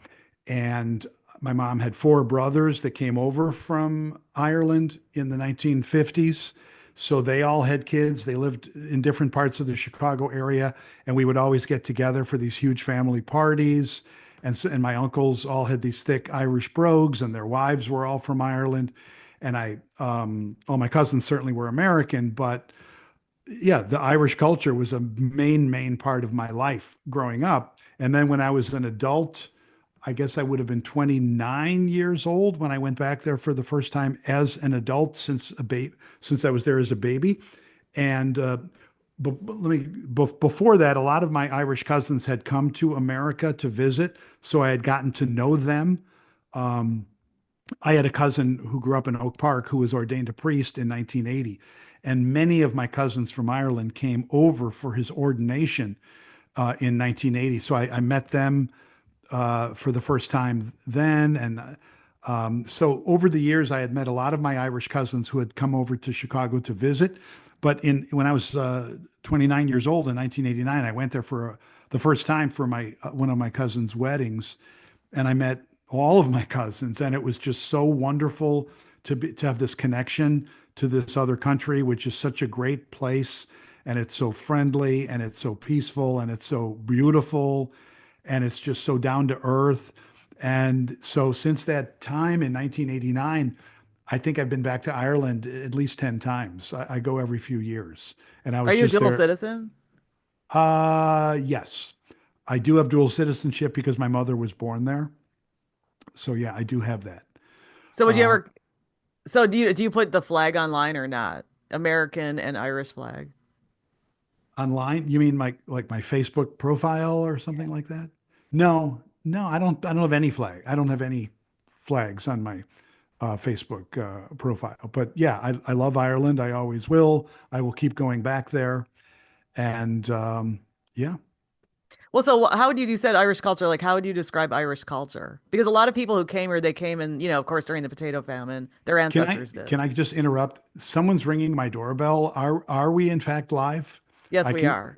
Uh, what would you like me Okay. to do? Can I quickly answer and come Yeah, you can back? quickly answer. I'll be back as quickly as I can. Okay, Okay. I'll do like a little live commercial for your All right. other interview All I right. did. I'll be right back. Okay. All right, so then he's going to answer. This hasn't happened before, but he's going to answer this, and I just want to share my screen and show people this interview with him I did for the INBA before, and here it is.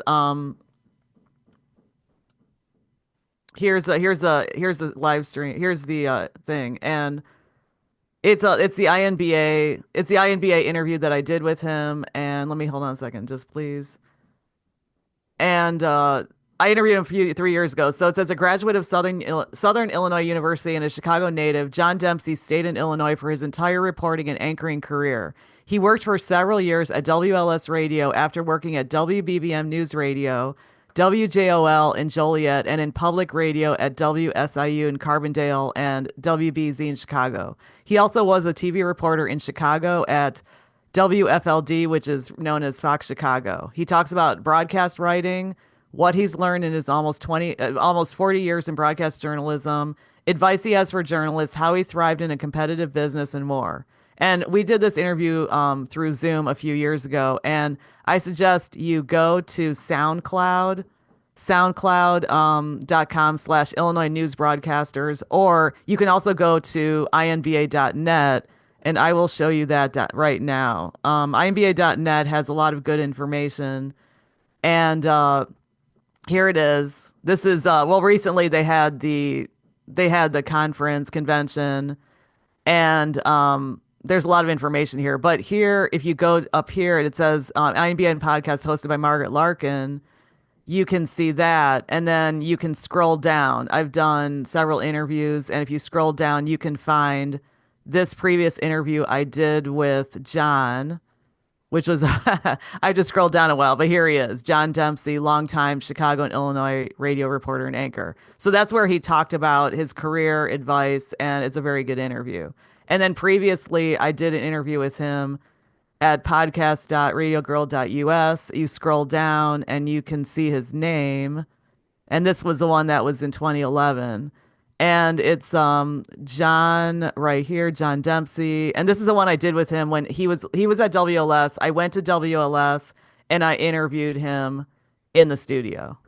So do Right. you see that, John? My I see screen that. about. Yeah, that's this one that we're looking at now is the one that I recently it showed up in my memories on Facebook, so I put it back on my feed, and a number of people commented on it. So thank you for doing that interview with me. Yeah, and then when he posted that memory, I thought, oh my gosh, oh, I should interview him again because I knew that you had a new podcast going. And I usually don't Mhm. interview people right at the early podcast episodes because sometimes they quit doing it. But then when I see that you're doing it with a professional producer, then it sounds like you're in for the long run. Yeah, yeah. Like I said, Keith is fantastic, and we'll see where it goes. But so back to Ireland, because I've always wanted to ask you about this. So when you were growing up and you had an Irish mother, did you eat the food? Like, how did she bring the Irish culture into your home? Just well, she was very religious, so there were crucifixes and pictures of Jesus on the wall, like in every room, and we all prayed. I went to Catholic school. Um, like on Good Friday at 3 o'clock, we would all gather in our house, my mother and me and my sisters, and we'd pray the rosary because 3 o'clock was the time that Jesus was crucified. So that was a very big part of the Catholic culture and the Irish culture as well. Um, the Irish are not really known for their cuisine, but there was a lot of potatoes and roast beef, things like that, Irish soda bread. Um, I know that corned beef and cabbage is kind of thought of as like this quintessential Irish thing, but in my house, it was more roast beef, potatoes, root vegetables, that kind of stuff. That was the cuisine that I kind of grew up with. Certainly, I've eaten corned beef, but I think the whole corned beef and cabbage thing is more of a American view of the Irish kind of a thing. Like non-Chicagoans think that all we do is eat deep dish pizza, when you and I both know that the whole thin crust tavern style is what most Chicagoans like. Not me, But but but that's very South Side as well. But I still like deep dish. I have it like once or twice a month. yeah, oh, deep dish, it's great. But I think the perception of people who don't live in Chicago is that it's the only kind of pizza that we Oh, eat. yeah. And I think there's some perceptions of Irish culture. Uh, like for instance, I think people think that we all love Notre Dame. And I know a lot of my Mm. cousins, my American cousins, love Notre Dame. And I know a lot of people who love Notre Dame. I've just never been into the whole Notre Dame thing. Maybe Right. it's because I'm not a big college football fan. I love the Bears. I'm a pro football fan. I've never been a college football fan, so I've never been into the whole Notre Dame thing, but certainly a lot of Irish and non-Irish Americans are into Notre Dame. But I think a lot of Americans think that all Irish in the United States are into Notre Dame. And I don't necessarily know if that's true. It's not true for me, certainly. Yeah. And then what else about Irish culture? Like one thing, I worked with somebody Irish many, many years ago, and she was saying they talk all the time. Now I don't know if that's a stereotype or true, but is that true that people talk a lot and there are like a lot of stories, etc.? They're great storytellers. They can be great storytellers, but certainly there are quiet Irish men and women who don't like to talk. And so, you could say you've heard the phrase that the Irish are known for their gift of gab, which is true. A lot of Irish love to talk and love to tell stories, but certainly I would say not all Irish are like that. I certainly have known a lot of quiet Irish people in my life. Do you remember the John Wayne movie, Margaret, The Quiet Man, Yeah. right? Well, but when you were growing up, did you guys talk a lot? Or because I grew up in a home where we talked a lot. I mean, I'm not Yeah, we Irish, talked a but lot. still. We did talk. It was a home where there was a lot of talking. Yeah. And then can I ask you about the drinking part? Is that also another?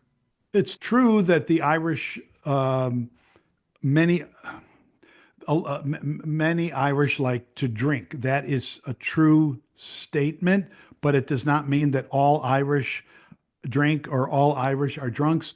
But it's a fact that in Ireland, which, there's some big cities, there's Dublin, there's Cork City, there's Limerick, but there's a lot of small towns. It's a rural, agrarian, farm based country.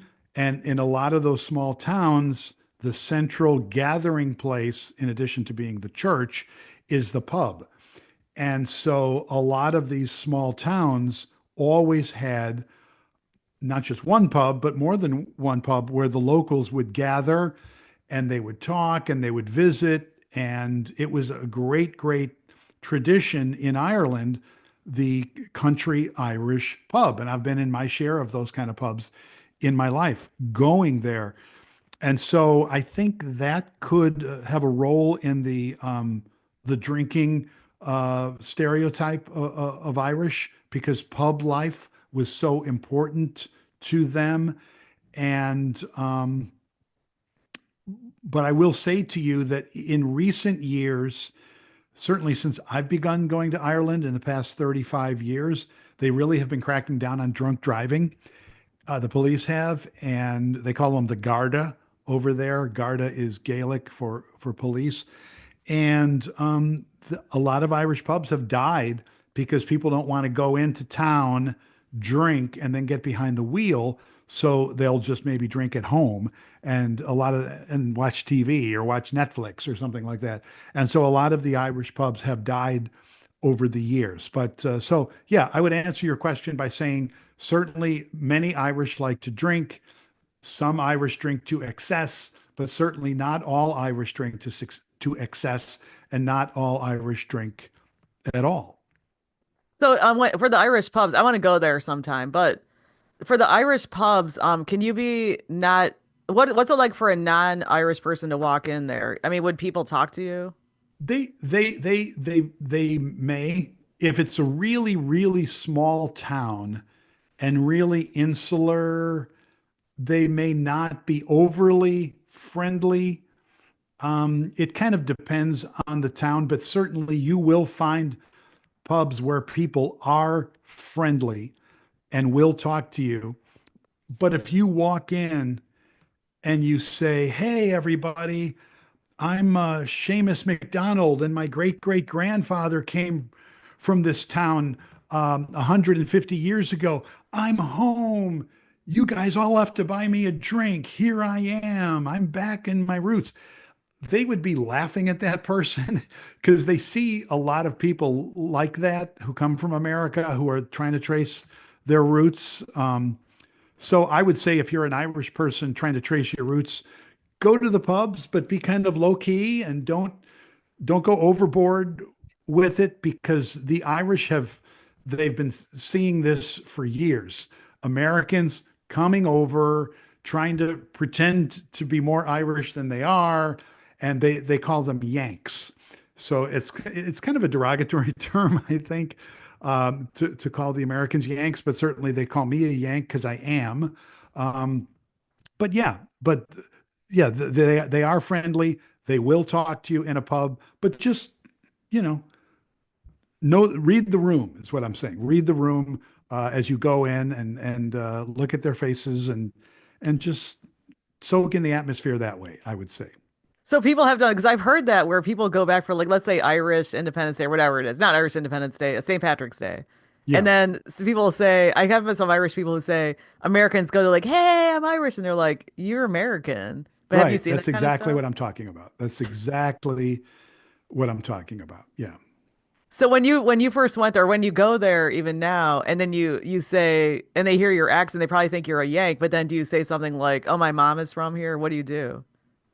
That's a really good question because I sometimes will say that, but I don't want to come across as I was going to say ugly American. That's not a good term here. I don't want to come across as this desperate American. Hey, welcome me into your fold because I'm Irish too. Even though I'm 100% Irish, I am an American. And so I don't go around when I go to Ireland, I don't stop everybody on the street and say, "Hey, did you know my mother's from here? Did you know my mother's from County Kerry?" No, I don't do that because that's silly. They don't care, and it would make me look stupid. So no, I don't go around in a certain circumstance. If somebody, I talked about reading the room, and if somebody appeared to be interested in my background, then I would tell them that my mother's from there, and that I've got cousins that live there. But if they don't seem to care, I wouldn't share it with them. Yeah, but have you seen Americans act like that over there? Because I've heard about that. I've just never seen it. I see, frankly, I want to go to Ireland and my name is, British, Irish or whatever, but I'm not, I have 0%. So I won't be saying anything. And Yeah, then I but won't be, you'll enjoy it. You'll enjoy it yeah, because it's just a beautiful yeah. place. There are beautiful, scenic, beautiful places to see. There's a lot of great history there, and the people are really generally very friendly. So even if you don't have a drop of Irish blood, Margaret, and there's a lot of people named Margaret there because it's Well, that's what right. I'm saying. What I'm saying is, Yeah, I know I don't have a drop, but I want people like I want to sort of surprise people if they say like, "Oh, are you Irish background?" I'm like, "No, not at all." And because I'll never bring up anything just say because I'm an American, but I've always heard about Ireland and I'm so yeah, excited to be here and I yeah, just want to enjoy the country and learn about it. But no, I'm American. Because if you try to pretend to be Irish and you're not, then they would see through that. Yeah. But also, I was gonna say about Ireland, when you go there and you said that people are friendly and stuff, how's the economy? How are they dealing with that? Dealing with what's happening now with tariffs or Or anything, not just tariffs, but there's been a big brand, a lot of Irish people don't stick around. They go to other Mhm. countries and now Yeah, they're part of the EU, so they go somewhere else. And even before that, they went abroad. And then, of course, infamously, thousands of them came here, millions of them. yeah. Well, that was the Irish potato famine in Yeah. the mid 19th century, which is why millions left. My on my dad's side, that's why my great grandfather left Ireland with his family because of the potato famine in the late 1840s. Um, but I can't tell you exactly how the economy is now. I know they have been struggling in recent years. In the 90s, there was something called the Celtic Tiger, which was a lot of tech companies like Dell moving to Ireland, and there was a big boom. There was a lot of wealth being generated, and then that died out. Um, But then don't companies also set up there to avoid taxes here? yeah, Ireland is it's a great place for American companies to go to lower their taxes. I think there's a lot of American drug companies that have set up shop there because they're very friendly to American companies with the whole tax situation. But I do know that housing is a problem there, especially in the cities. There's a shortage of housing. It's become too expensive.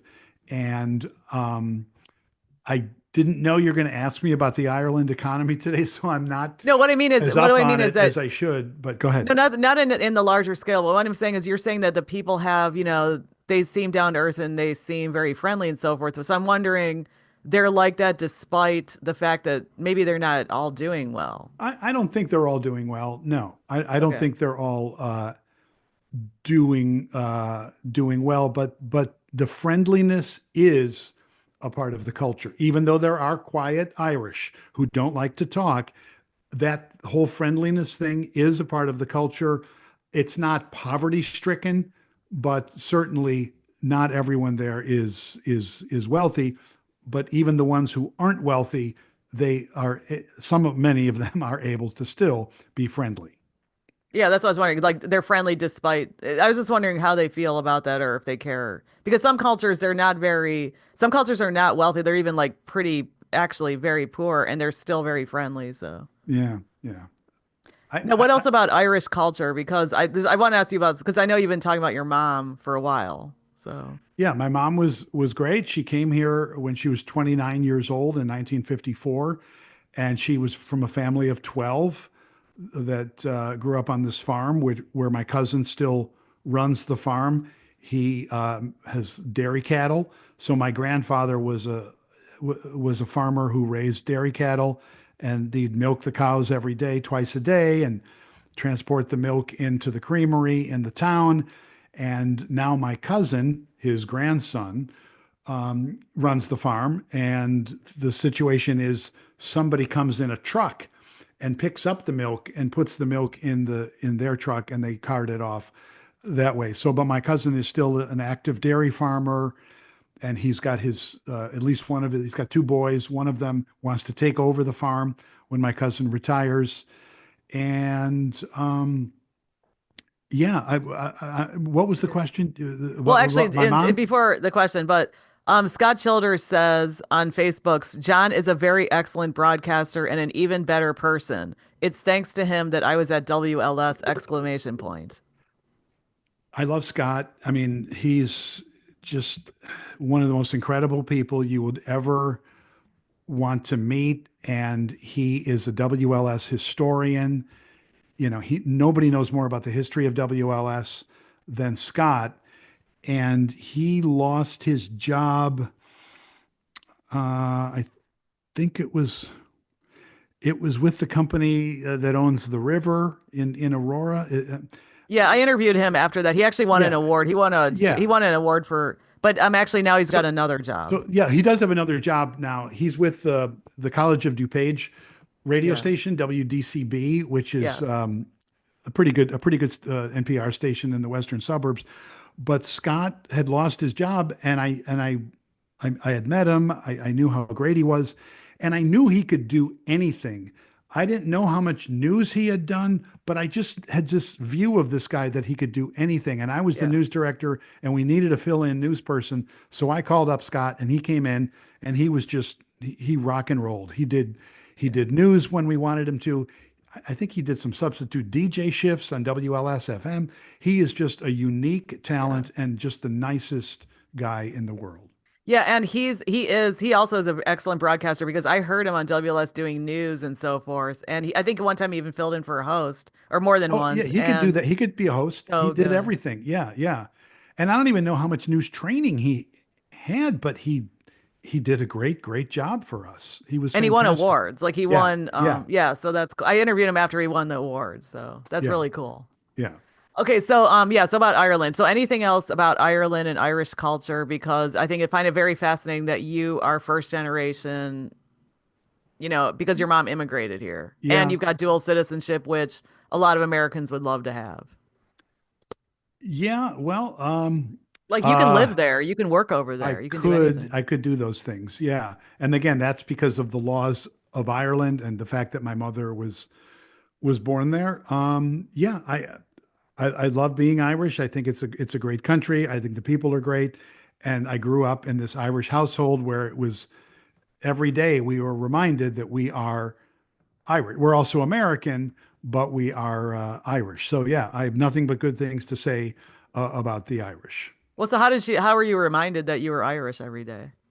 Just hearing my mother's brogue, hearing her talk, Yeah. you know, seeing Yeah. all of the Irish flags on the wall of our house and all of the religious things in our house, that was a constant reminder. Okay. And then are you able to speak the language at all? No, there's a word, there's a phrase called Pog Mahone, which I think means kiss my ass in Gaelic. I learned words Canas Tatu, Tame Goma. I can't even tell you what they mean. I think they mean how are you? But those are the only Gaelic phrases that I know. My mother did speak Gaelic, um, but certainly I've got a lot of cousins there. They speak it fluently. I think one of my cousin's daughters over there teaches Gaelic. So yeah. Okay. And then anything else since we talked for over an hour and a half? Because I wanted to talk to you Anything about else that your, I yeah. want to add? Yeah, I anything just you want, because I've got time, you've got time. I don't have to work today. I'm off this week. And okay. I do need to get going soon, but okay. I loved my time at WLS. If I criticize Trump or criticize the rightward tilt of the Republican Party, in no way do I mean to criticize the people at WLS who are working there, earning a living, working for Cumulus, which Cumulus has chosen to have this format, and these are good people. And yeah, and I just feel very fortunate to have had the career that I've had. I never got fired, which is sort of, I don't know if it's luck. I did lose my job at WMAQ when it became all sports in August of 2000, but I didn't view that as a firing, although I guess it sort of was, but I was fired along with a number of other people. Um, but other than that, I've never been fired from a job in broadcasting. I always was able to leave stations on my own choice. And I met a lot of great people. It just opened me up to a different way of looking at the world and learning things about the world. So I'm eternally grateful to have had the career in broadcasting that I had. I do have another question from Facebook. It's from Bart Shore, who lives down there where you do. I He love said, Bart. Yeah. what are you liking about living in North Carolina? I like the weather. I like the fact, like when I lived in Chicago, and I think Bart lived in Logan Square, which is it's not as congested, say, as Wrigleyville, but I really, as I got older, I got more cranky. And when you're in the city and somebody says, let's go to this restaurant. Oh, okay, where am I going to park? You're always thinking about parking. And here in North Carolina, I never even think about parking. It's a big suburban kind of a area filled with strip malls. And I know a lot of people find that boring. I get it. Okay. But I really grew tired. I'm a good parallel parker, but I really grew tired of always having to worry about parking. And I grew tired of the weather. And certainly we don't, Bart knows this. I think Bart is west of me in North Carolina, so he certainly would have more snow than me. Um, but we don't get a lot of snow. It might, the worst case scenario, you might have an inch in the morning and then it'll melt by 12 noon, and that's the worst case. So to answer Bart's question, I like the weather in North Carolina. I never have to worry about crime. Like in Chicago, I never left anything visible in my car because I knew people would break in. They'd break the window. If you left a comb, you couldn't leave anything. And you know this as a person who lives in Chicago, Margaret. Down here, I try not to make a habit of it because they still certainly could break into your car here, but I don't worry about it as much of not leaving things visible in my car. So there's the weather, there's the traffic. Traffic is better, crime is better, taxes are lower. We probably have more house for, if the house we have now was in Chicago, it might have cost twice as much. So that was more affordable, and it's a short flight to Chicago. I'm coming back in a couple weeks, and I'm going to spend about 2 weeks there, and I'm going to come back again in August. I'll be back in September. So I come back to Chicago a few times a year, and I always want to do that the rest of my life because to me Chicago will always be home. I grew up there. I was born there, and I love it there. I live here now for all the reasons I stated, and it's a good place to live and it's a good place to visit. So driving distance to go visit Bart in the mountains, driving distance to go to the ocean. So there's a lot of good things about North Carolina that I would say. Except for that disaster, that natural disaster that ruined a town or ruined a bunch of towns. Well, and that was closer to where Bart is, and I need to communicate with him because it happened last year. That's in Western North Carolina. The hurricanes and the storms came in, and there was a lot of damage out there and power outages in that mountainous region near Asheville, North Carolina. So I don't think they have fully recovered out there from that. Where I am in the central part of the state, we had heavy rain, but it was not as bad as they experienced out in Western North Carolina. And when you come up here from North Carolina, do you have any culture shock since you've been away? No, no. My first thing I want to do is go to Portillo's. And I know now there's a Portillo's right near O'Hare over there. I think it's not Dempster, but you know where I'm talking about. It's near where the rental car pickup place is at the end of the People Mover at O'Hare. And there's a Portillo's over there, but they don't have sit down. It's only a takeout Portillo's, but still, that will be the first place I go when I arrive next week. What do you get there? What do you get there? Um, I usually get a beef with hot peppers dipped, although I don't want them dipping it too much because then it's too gooey. I also love the Italian sausage. I love the Polish sausage. I love the hot dogs, and I love their fries. I don't tend to get the cake, even though it's fantastic. Yeah. I'm able to avoid sweets. I love sweets, but I'm able to avoid them where I cannot avoid food like Portillo. I can't avoid unhealthy, salty food. I can't not avoid it. So that's generally what I get. Oh, and Margaret, the burgers at Portillo's are out of this world. Hmm. You wouldn't think get a burger when you go to Portillo's because you can get the beefs and the sausage and the hot dogs and things, but the burgers are outstanding. Oh, because I've never had the burgers there. Maybe I should try because there's one in River North that I can go to. I can just walk Yeah. over there. Yeah. You just But River North, across from the Walgreens, Clark Street and Ohio, I think, yeah, around there. or And but Ontario, I think Ontario. the hot dogs, the best hot dogs that are way better than Portillo's is Super Dog. Have you been there? I've been to Super Dog up on the far northwest side on Milwaukee Avenue. And Margaret, I just disagree with you. I think Portillo's Wow. has a better hot dog. I don't know if Super Dog is Vienna beef. It's beef, but I don't know if it's I no, no, no. Vienna. I understand that, but there's something about the pop of the Vienna hot dog Hmm. that is just out of this world. But I've been to Superdog and I do love Superdog. I can't say anything negative about Superdog. Okay, because they also have really good fries. So Yeah, they do. I think they're thinner than Portillo's fries. Portillo's are kind of the crinkle kind of cut fries, but I cannot say anything negative about Superdog. It's fantastic. yeah, I like it better. I mean, we actually drive up there, but okay. So anything else? Because I don't think I have any other questions from I Facebook. feel very lucky to have met all these great people in my life. Bart Shore, Bart and I were together at WMAQ the day that Bob Collins' helicopter crashed.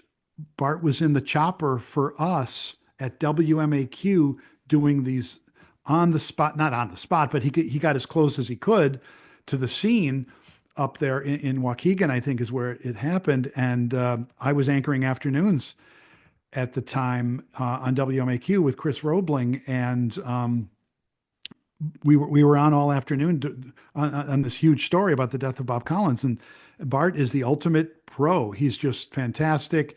A lot of people know him as a traffic guy, but he's a rock and roll historian. He does an online music show, and he's just a great guy. Scott Childers, so lucky I was able to meet him, and all of the great things he's done in his career, and he's so talented and also such a nice guy. I have too many people to mention. I mentioned those two because I know they're watching, but I've been so lucky, Margaret, to be able to do what I did in my own hometown. When I was in SIU Carbondale, we were told there's two ways to make it to a big market: either work in small towns and get your experience, or go to the big market and start out as an intern at one of the major stations and then work your way up. And the downside with that approach is that you might always be viewed as the intern and they'll never let you go up. So I chose to go the other route. I started out in Galesburg, 1982, worked there about a year. Then I went to WJOL in Joliet, which Scott Childers is familiar with, I know. And I was there a year and a half and then was able to get hired by my friend Diane Duvall at WBEZ in 1985, July 1st, 1985. So this July 1st will be the 40-year anniversary of me starting in Chicago radio at WBEZ. And was there for 4 years, went to BBM as a news writer, met so many great people, ended up going back to BEZ where I started to pursue talk more. Then I went to work with Lorna Gladstone at WMAQ when it was kind of in a news talk hybrid thing. MAQ folded, became The Score. I went to Fox TV for 5 years, went to Kansas City briefly, and then I came back for the last 13 years at WLS. And I've been so lucky. I've gotten all these jobs that were really hard to get. And I don't know how I did it. I don't know if it was luck, but I've never been fired and met so many great people. And I've just had such a wonderful career. So I just feel like a very fortunate person. Well, I don't think it's, I mean, it's not just luck because first, I remember when I interviewed you before, I loved your writing and we talked Thank about you. that for a while. Thank you. Gosh, your Thank you. writing is so good. I mean, I'm still thinking about it because you used to do the news like you were speaking, but I know you were reading. And like some Well, people write very in a stilted kind of way, or they Well, use there's cliches. one other confession I can make to you now after that Okay. 2011 interview. I I'm not bragging, but I do think I'm a good writer. Okay. I think I Yes. am. But when you do news as long as I've done, writing takes a lot of time. Yes. And a lot of these stories, they're kind of the same. They like a fire or a murder. And I developed a skill of ad libbing in my in the later stages of my career, where I would look at a piece of wire copy and I'd say, "Do I know enough about that to ad lib that?" Yeah, I do. So I wouldn't rewrite it at all, Mm. and I would just ad lib, like say half of my newscast. And I think that style sounded like I was talking, which is good because I wanted to come across as that way. But I wasn't really reading every word from a script, and I think that might maybe contributed to that sound that I had. But I do you're really flattering me here. I do think I was a good writer. And younger, when I was in the early stages of my career, I wrote everything because I didn't trust my ability to ad lib. And yeah, thank you for your compliments about my writing or my on-air delivery. That really means a lot to me. I really Well, I appreciate mean, that. I could tell, yeah, I could tell that you were sort of ad-libbing too because you weren't like so smooth sounding all the time. But Yeah, that is part sometimes of they'd be writing saying those. and yeah, yeah, yeah. But yeah, But the thing is that's still writing because you have to write the main points and you have to interpret what you're reading. So it's right. not, because like there are a lot of, yeah. Maybe we can say I was a good communicator, right? Could we Okay, good say that? communicator. Okay. Yeah, yeah. One of the things that's always been important to me, in addition to truth, as I said before, is clarity, being clear. I I hate it when like I'm texting friends or emailing about where are we going to go to eat, and they're unclear about certain things, just to nail down details. Where are we going? What date? What time? And I go overboard. Roma Wade, Don's wife, who was his radio partner and his partner in They life. were such a good show. That Oh, it was was such a such a good great. show. I loved them so much. And Don, of course, died um, after having brain cancer in 2013. But Roma used to call me on the air the master of the obvious, because she's, according to Roma, I would state the obvious. And she meant it as a little dig at me. And I love Roma, so that's okay. But I don't mind being known as the master of the obvious because I want to go overboard to make sure that I'm being clear and that the audience understands what I'm saying. And so maybe I did repeat the main points, but there was a thing back in the beginning of my career where I don't know if it was a news director or a professor said this: tell them what you're going to tell them, and then tell them what you told them. And that was kind of like the key to radio news writing. And I always tried to think about that. Never, ever, Margaret, did I want the audience to walk away confused about any story that I did. I wanted to be overtly clear. Even if they thought I was repeating myself, I didn't care because maybe I was repeating myself to you, but there's somebody else next to you on the Kennedy who's lighting a cigarette, or a woman's putting on makeup and maybe she didn't hear it the first time. So I'm going to repeat it again. So she definitely knows what I'm saying. And I always wanted to be clear, and I think maybe that helped me as a communicator, because I don't know if everyone has that same.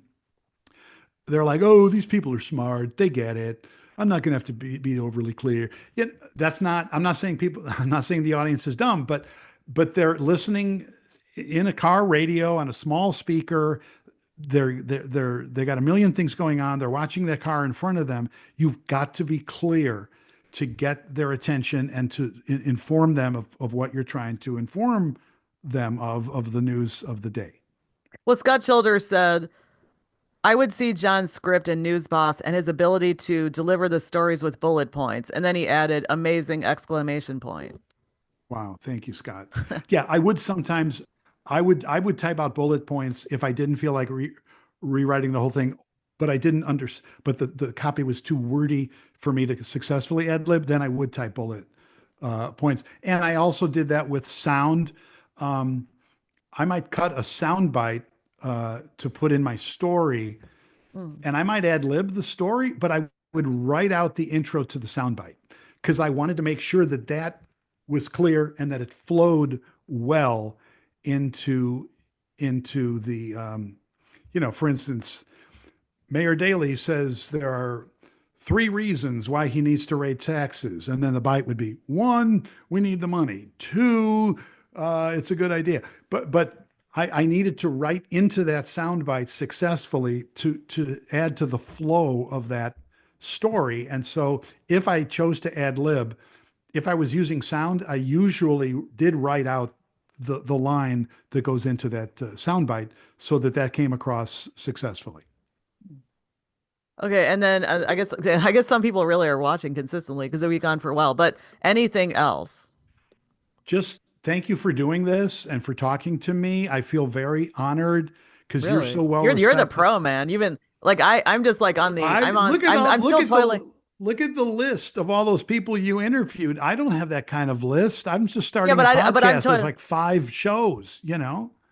No, but I'm You're toiling in obscurity because well, I don't even have a producer. I was talking to somebody else. I was interviewing somebody else, and they were saying like, "Oh, I do it myself." But then they named a couple of people who work for them, or, who work with them. But also another thing is, no, you actually had a career, and you said you've never been let go. I mean, other than like the downsizing, and you said you were able to go from station to station. It's probably also because you're not a jerk, so that probably helped you as well. I do. Yeah, I don't want to brag, but I think if I was going for a job, and let's say the news director had people working for him or her, and they said, "Hey, this I got a tape from this John Dempsey. I don't know who he is. Do you know anything about him?" I think generally people were like, "Oh, wow, he's a great guy. You should hire him. He's a great guy." And I can tell you for a fact that that did help me get certain jobs because you talked about being Switzerland and never burning a bridge. I've That burned is bridges. that, but I never wanted to burn bridges professionally. Like if I left a job, I never said, screw you people, this place sucks. I never wanted to leave like that.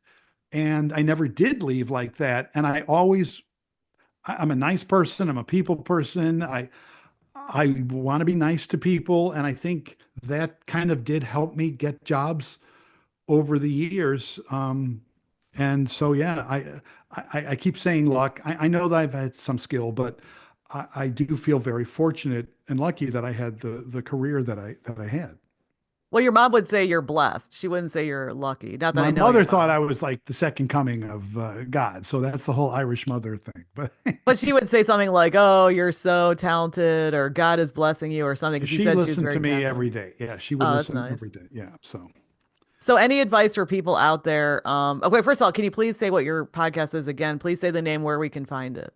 it's called "What Does It Mean" with John Dempsey, and in terms of where to find it, I would say you can just go to your Apple podcast app and search my name, and you should see it, or your Spotify podcast app. I think it's on Substack, and Keith is going to kill me for this, but I don't know exactly how to find it on Substack. I'm not the most technically proficient person in the world, Margaret. You should know that about me. So, um, I would say go to your Apple app or your Spotify podcast app and search my name. It's called "What Does It Mean" with John Dempsey. And what Do you was have the a other website? question? Keith is going to kill me. I don't know what it is. Okay, and then do you post it on your Facebook or anything? I mean, I posted on should my people Facebook. friend you? Yeah, I haven't done a Okay. show for like a week and a half, 2 weeks.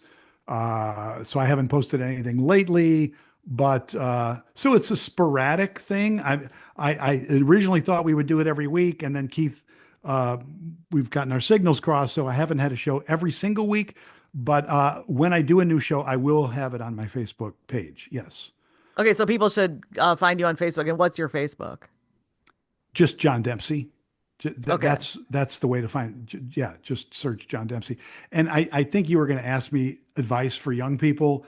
Or advice for I, anybody, like I'm anybody who not. wants to. I can't offer good advice because I can't, in good conscience, tell somebody to go into this business now after what's happened to it.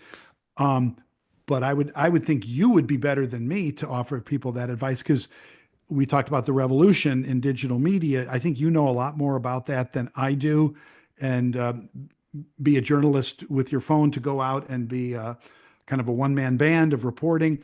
I wouldn't have good advice for someone to do that because I'm old. I'm 64. I'm You're not past my old. Old prime. is like, your mom, didn't your mom live until she was like 90 something? 89. She will be 100. If she lived, she'd be 100 this August. But yeah, she lived to the age of 89. My dad Well, was then that's 91. old. See, 89 is old. Yeah, my dad was 91, a month away from turning 92 when he died. So maybe I'll That's live a long old. time. I don't think I'll be doing a podcast when I'm in my 80s, but maybe I will. Maybe you could have me back.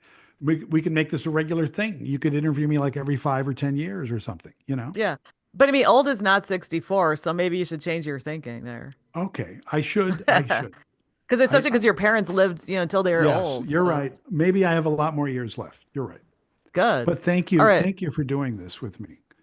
Oh no, thank you for being so honest and sharing your ideas and your opinions. And people should check out your podcast because obviously you're a great talker, you're a good guy, you've got a professional working with you. So, who knows what's going to happen. Who knows? Yeah, Keith is great. I'm lucky that I met Keith. And yeah, we'll see.